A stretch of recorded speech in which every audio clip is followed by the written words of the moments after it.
I just finished watching the Vytautas game against the Zalgiris junior team in the Big Baller Brand Challenge League, and it's a lot different than what I'm used to, but I liked it. The small gym and the small crowd atmosphere, being able to hear LeVar Ball yell in the arena. The commentators for the live stream seem down to earth, and the winning team gets $2,000, and the MVP of the game receives Big Baller Brand merch. This whole thing just sounds great. When Max Kellerman ranted about how dark and cold Lithuania is, and in the country's history nothing good has ever happened in January, I thought that just because you're moving there from California doesn't make it a terrible place. And the way he described how dark and cold it was sounded exactly like Canada, and it isn't that bad here, so I can't imagine it's that bad. Right now in the capital of Lithuania, it's -3 degrees Celsius, which is almost the same as it is here, and it's the same temperature in Cleveland today, 26 degrees Fahrenheit. I remember when Canada was looked at as desolate and NBA players didn't want to travel here, let alone play here, like T-Mac saying he headed to Florida because of the winters and Steve Francis refusing to play in Vancouver because of how far away it was. But Max made being a Baltic state sound like you live on the dark side of the moon. And Lithuania has had a solid and consistent pipeline of talent to the NBA, with 2 players active at the moment, in Sabonis and Valanciunas, who are both solid players. So Lithuania is a good representation of European basketball, in my opinion.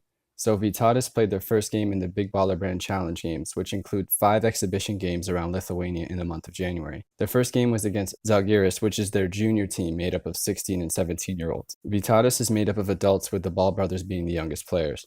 It definitely served as an eye test because the Ball brothers could also play with the team in the Lithuanian League in their game on Saturday the 13th. It's an exhibition circuit, so I understand this matchup. The result was a 90-80 win for Vytautas, led by Liangelo's 21 points and 5 rebounds, and LaMelo added 10 points. Liangelo hit 1 3-pointer but did most of his work in the paint, and LaMelo went 0 for 6 from 3 but moved the ball well and dumped it into the paint for other players. It's the first of 5 games designed to give the Ball brothers plenty of spotlight. Their next game is on Saturday with the first division team, so it's an official Lithuanian Basketball League matchup, and I'm sure that they will receive plenty of playing time based off of today's win. From watching the first game, it's interesting to see the play being controlled by a high schooler playing with adults. You can see the difference in experience clearly and how sometimes LaMelo tries to do too much offensively, and I think that it's okay to raise the bar for him a bit because he's playing with adults instead of other high schoolers now. He still needs his high school years to play like a high school player and grow from that. Every NBA player had more freedom on their high school team than they do now, because they weren't under the same spotlight nearly as much.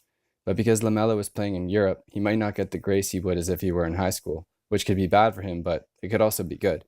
But overall, I like the idea of a 16-year-old and a 19-year-old playing in Europe. That's great experience as a young basketball player, but also great experience as a young person. The European style is a lot different than the NBA game, even though they become closer in recent years. Like how in the NBA now there's a lot more three-point shooting, including big men shooters. But the pace is different, the amount of passes is different, the defense is played differently, and so is the offense. There's a lot more passing and finding the open man for a jumper rather than bruising to get points in the paint. So I'm excited to see a volume shooter like LaMelo play in their system, as well as see how much of Liangelo's scoring will come in the paint, and excited to see how it turns out in the end. I think it will be a beneficial move in the end, and I think that both brothers will make the NBA. Jonas Valanciunas said, "If they have a problem, let me know," and then winked, so I don't know what that means, but I think they'll be okay. Thanks for watching, everybody.